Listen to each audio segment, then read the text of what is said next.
with the first pick in the 2026 NBA draft, the Washington Wizards select. This is Kent, and this is Fanatically Speaking. Let's go.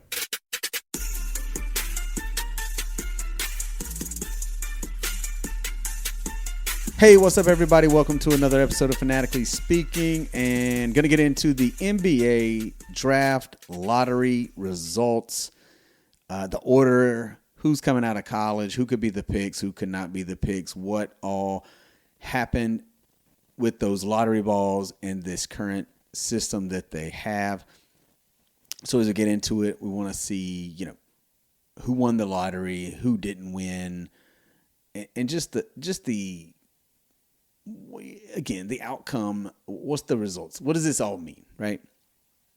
And this new format they may have coming up, does that help it?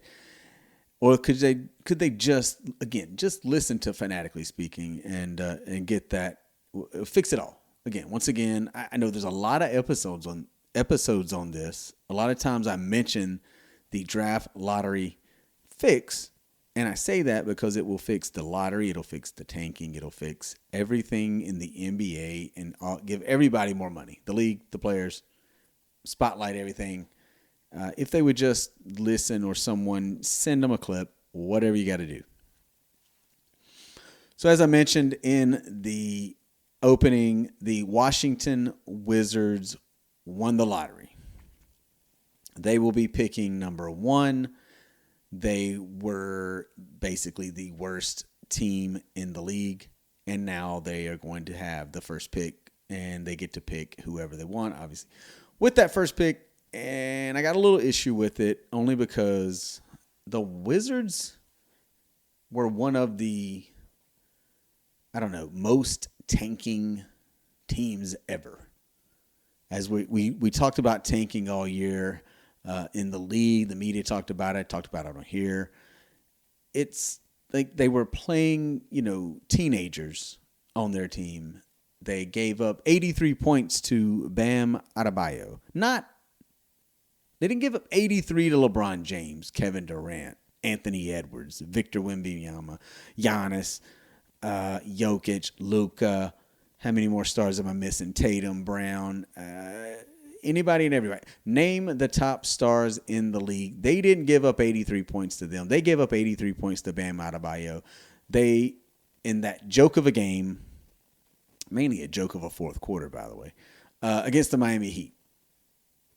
They also tanked by going and trading, making deals to pick up veterans, Anthony Davis, Trae Young. And do you want to know how many games they played for the Wizards? Well, Anthony Davis played 0. Trae Young played 4. And this is on the league. This one's on the league and their new way, and the way they operate, and the way they allow this. And I don't think the new way is going to work either. And I'll get into that. First time ever the Wizards have had the first pick. Not them having the first pick, but the worst team got the top pick with this current format. So before I get into the rest of my rant and raving about my disagreement with the league and, again, the results of this lottery, let's go through the order. The Wizards won. The Utah Jazz are going to pick 2. Then it's the Memphis Grizzlies, the Chicago Bulls, those Los Angeles Clippers, Brooklyn Nets, Sacramento Kings, Atlanta Hawks, Dallas Mavericks, Milwaukee Bucks, Golden State Warriors, the OKC Thunder, Miami Heat, and our local Charlotte Hornets, closing out the lottery. A couple things you notice on here. You see the Clippers. They made it in the lottery via the trade they made in the season with the Pacers and Zubac. The Atlanta Hawks also made it in. That Derek Queen trade, yep. Pelicans, they don't get the 8th pick. The Atlanta Hawks do. And you notice the Hornets at 14. It brings me back to the Wizards. The Hornets, it's a little bit of slap in the face. It's a little bit of a shaft. Because they once had the worst record in the league. They once were the worst. They are, by historical statistics, the worst. They had the worst winning percentage record in the league history. And they didn't get the first pick. That pick went to the Pelicans, or at the time, it wasn't the Hornets, it was the Bobcats. They didn't get it, and the Pelicans were the Hornets in New Orleans, and they got it, and they picked Anthony Davis, who, what do you know? He's a Washington Wizard, and he was a part of the tank job. As I put air quotes, injured for the rest of the season. Now, again, I'm always salty where the Hornets fall and who they pick. And obviously, last year, I know I made a mistake. Con Knipple was great. They don't move up. They sit at 14. They also have the 18th pick. And what bothers me is that they didn't move any is because, again, the league and their ways, they, like the Mavericks and Cavaliers jumping everyone with a low percentage to get the number one pick, and they jump. And conveniently, this happened after the same year that, the Mavericks trade Luka. They get the pick and they get Cooper Flag. The Cavs, LeBron goes to Miami. They get the top pick and they get Kyrie Irving. These are the things that make you, again, this is why people don't trust the league when it comes to the lottery process, or any proposed way they're thinking. Like I said, they should go with the Fanatically speaking way. Sticking to the Hornets, though, I do believe they should. I would say they need to trade the pick or picks. There's a lot out there on, what they should do, who they should pick. But they have 2 mid first round picks there. So 1 lottery, 1 in the 18th. Hey, Axel Lindenberg, why not? Trade up. Try to trade up. Get him. Maybe a veteran. I've seen, do they trade it for like a Bam Adebayo, our 83-point champion? Giannis Antetokounmpo. Do you, or do you trade up in the draft? Like that's my thinking is, I think the Hornets, I don't think they need too many pieces. They're pretty deep. They could shed some salary in a trade and upgrade. They could get younger. They could add 2 young, rookies, or, after their season, they're ready for that next step. I know they a lot of the mocks have them having, Mara from Michigan. They have Kalkbrenner, they have Diabate. Mara would add something to that. I can't pinpoint what they're missing. Does Kobe White come back? They got 1 year. Miles Bridges at least. A couple others I think are on expiring. Grant Williams. They probably can move Trey Mann. So sticking to that local team, Hornets. I'm not like sold on whatever they should do. I think they've got some options. 2 first-round picks, that's really good trade capital. If you're like, hey, look, we've got this group, let's add this piece. Or, again, trade up. Get that sleeper in the lottery, like a Lindenberg. But also, I also look at this and I say the Clippers. Meanwhile, you got the Clippers. They get the 5th pick. Now they get it because of the trade. So good for them. The Pacers kind of screwed themselves. They made this trade during the season in which they knew they sucked, knew they could be top of the draft in a very, very good draft. They give up Mathurin. They give up, a pick to get Zubac. Now, he could, if he's there, he's going to be an addition. But that top 5, man, that's some solid, potential players there that everyone is looking to get. And the Pacers kind of screwed themselves out of that. And on that other side, the league should be ashamed of themselves because they've done nothing to punish the Clippers for all their transgressions. And here they sit with the 5th pick. They could have lost draft picks as punishment, but now they get to operate business as usual. Now, will Kawhi be there or not? Who knows? But they're set up pretty nice. Again, they made that trade. They've got Darius Garland. They still have Kawhi. John Collins, Mathurin. So they're set up to add a rookie in that piece, as a piece to the retool of the Clippers. Now, again, whether they keep Kawhi or not, or trade him, or whatever they're going to choose to do, that's up to them. But the league could have done things to prevented them from benefiting at all from this, this new way, this lottery. And here we are, here we sit.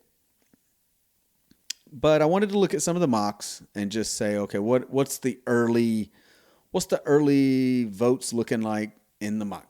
Yeah, CBS. I mean, many are different, but I think many have AJ Dybantsa going to the Washington Wizards. I would say the same. I think Darryn Peterson, of all the talent he has, there's always that back of your mind and in the fit. Is he probably the best overall talent? Yeah. But I think AJ Dybantsa is very good too, and plugging him into the Wizards with what they already have. They do have some young guys. They do have some veterans in AD and Trey, and they have Sar. So they're set up nice. And so they're going to add whoever they want. But yeah, Dybantsa, they got the Jazz getting Peterson, Darryn Peterson, the Grizzlies with Cameron Boozer. Makes sense. They traded, Jaren Jackson away. So, adding Cam Boozer to the Grizzlies makes sense. The Bulls getting Caleb Wilson, another Carolina product, just like they got Kobe White, but never worked out. But the Bulls, that makes sense to me too. This one has the Clippers getting Keaton Wagler from Illinois, not Darius Acuff from Arkansas, because I've seen somewhere 5 will be Acuff, and they actually have Acuff going to the Brooklyn Nets, then Kingston Flemings to the Kings. And then after that, it's pretty, pretty solid, except at 12. This one has the Warriors taking Mara from Michigan, and then the Thunder taking Lindenborg from Michigan, who I say the Hornets should trade up to try to get. Use their 2 picks, trade up. No telling, though. That's just one mock, and this thing goes on and on and on. I've seen different ones. I don't, mocks are mocks. I think we can all agree on. I would have Dybantsa, Peterson, Boozer, Wilson, Acuff, and then like Flemings, and I get it, Wagler's right there. That's what we're really looking at. I think it's the top 7 is solid, and then once you get into that later lottery, then you can get into those Michigan boys and anybody else who could find their way. They like Michigan in this draft, that's for sure. So that's the mock. Not much has changed at the top in most of those mocks outside of a few there at 5, 6, and 7. It was fun. I saw this other thing where it was, since the Wizards were the worst team and actually got the first pick, and this had never happened, if this had happened in the past, this would have changed the future of the NBA and who was on what team at that moment. So if it was that way every year, last year the Utah Jazz would have gotten Cooper Flagg. The Pistons, for 2 years in a row, they would have gotten Ricochet and Wembanyama. The Pelicans, 2 years in a row, would have gotten Paolo Banchero and Cade Cunningham. The Warriors would have gotten Anthony Edwards. The Knicks, Zion Williamson. The Bobcats, Anthony Davis. The Timberwolves would have gotten Kyrie Irving. The Miami Heat, Derrick Rose. The Warriors, Yao Ming. The Grizzlies would have gotten Tim Duncan. Allen Iverson to the Grizzlies. And Shaquille O'Neal to the Timberwolves. So they just started picking like randoms. They went back to 25 to 19, and then it just went randoms. So that's fun to think about. Some of those top picks where the worst team did not get it in back drafts. But also to go along with that, as I keep mentioning, there's a way to make it foolproof. And everybody can enjoy it. But they got this other way they want to try, the NBA. So which one's going to work? Is it going to be, what works better? Not the current format. Is it going to be the new format? Or again, they could just go with Fanatically Speaking's idea.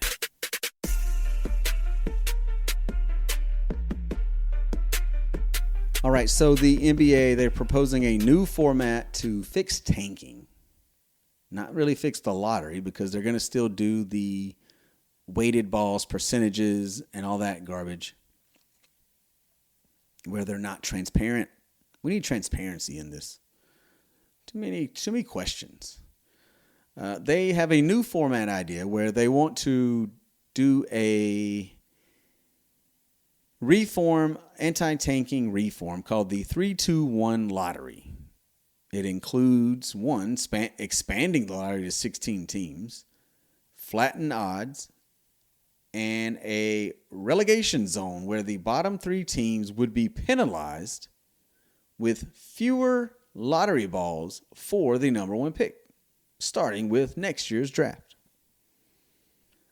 The league is, let's see here. They've held meetings. They've been talking about this all season. Again, this podcast has talked about it from late last year, actually early fall. And again, former co-host Log Off and I had been talking about this for like 5-6 years. So we're ahead of the curve. We're ahead of all this because of questionable lottery results. And the final vote is going to come. So this is not in stone yet. They got to vote on it. But the framework and majority support support this. So the 3-2-1 lottery represent the number of lottery balls per team. Again, it spans 14 to 16. Teams that do not qualify for playoffs or play-in must stay out of the relegation zone. Spots 4 through 10. This is what it says. 4 through relegation zone would receive 3 lottery balls each. Teams with bottom 3 record in that relegation area. I'm trying to read. My eyes are not what they used to be. Would only have 2 lottery balls, but have a floor of number 12 pick. Okay? So bottom 3, they're in that relegation area, 2 balls. Does that make sense? They get 3 balls. 4 through 10 get 3 balls? That's weird. Anyways. And the rest, the number 13 teams could fall as far as 16. The 9 and 10 seeds in each conference receive 2 lottery balls each, and the loser of the 7-8 play-in games receive 1 lottery ball each. Previously, the league drew odds for only teams with the bottom 4 records in the league, while no other lottery teams were ordered by inverse order.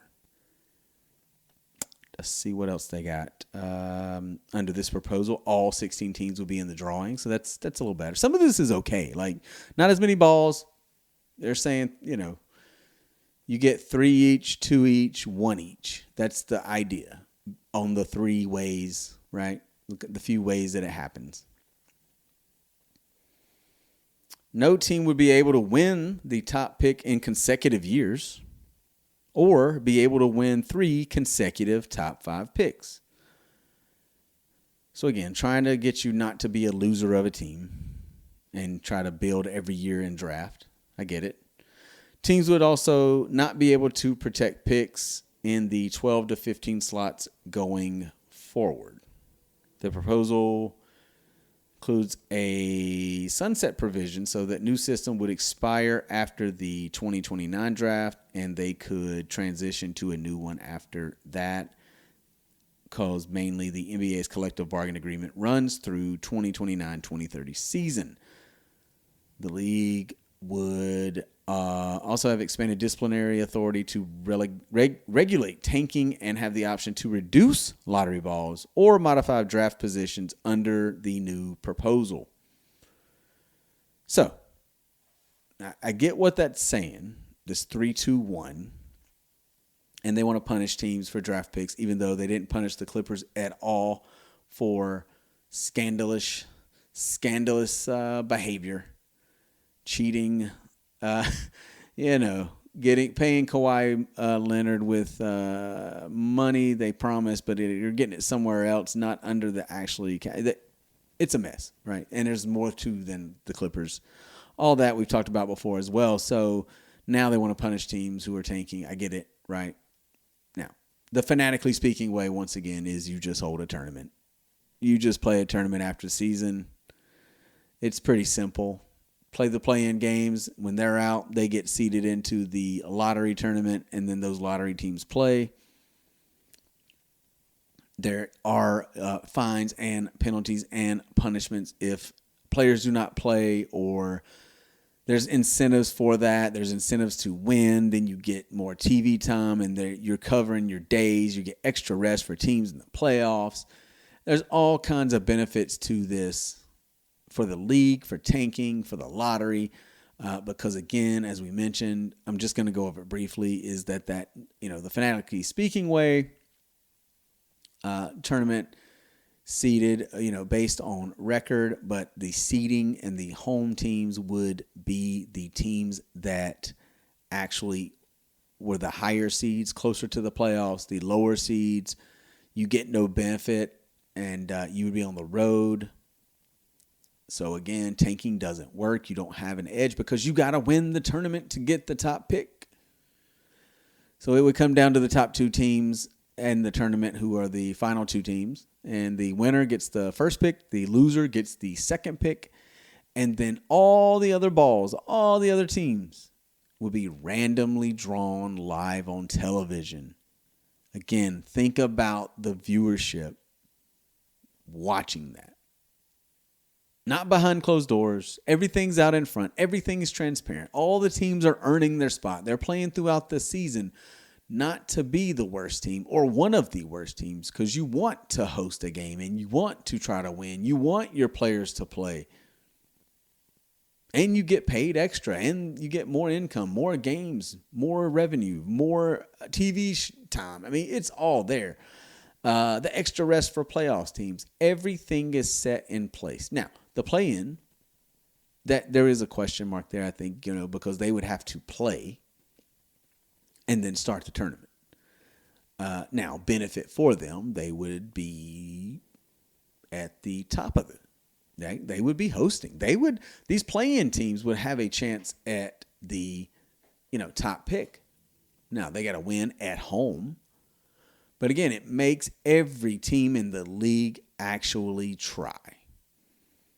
Even with this new proposed idea, it's better than what they have. I'll agree on that. But your odds are still, pretty decent. Whether you got 3 balls or 2 balls, you're still pretty good, right?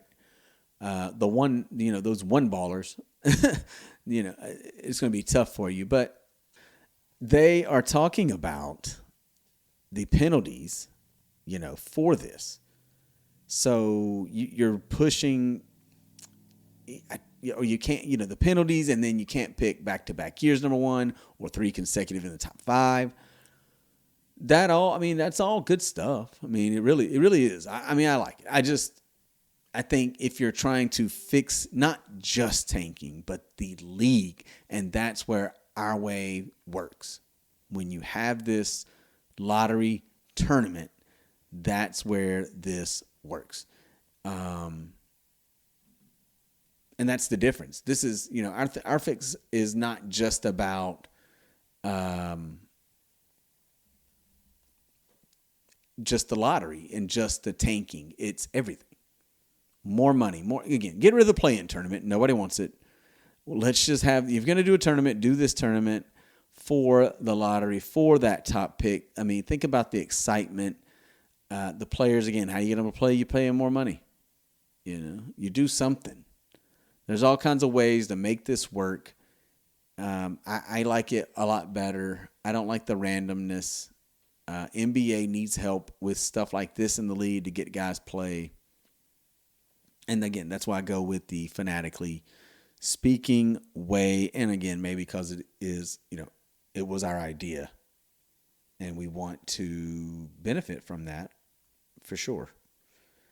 But anyways, the playoffs are still going on.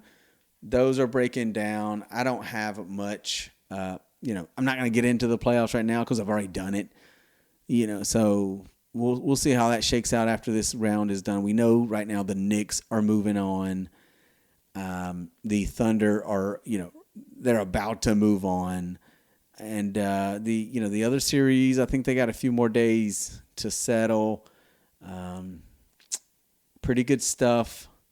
Definitely, Warriors. I mean, the Wolves and the Spurs are battling it out, and injuries and ejections definitely have some impact on these games. And we'll see. We'll see who turns out on top, and should be fun to watch. But, can't wait for the draft. Always fun. A lot will change. I don't, up and down that board and those mocks. They'll change as we get into, the draft in June. But, very disappointing in this year's results.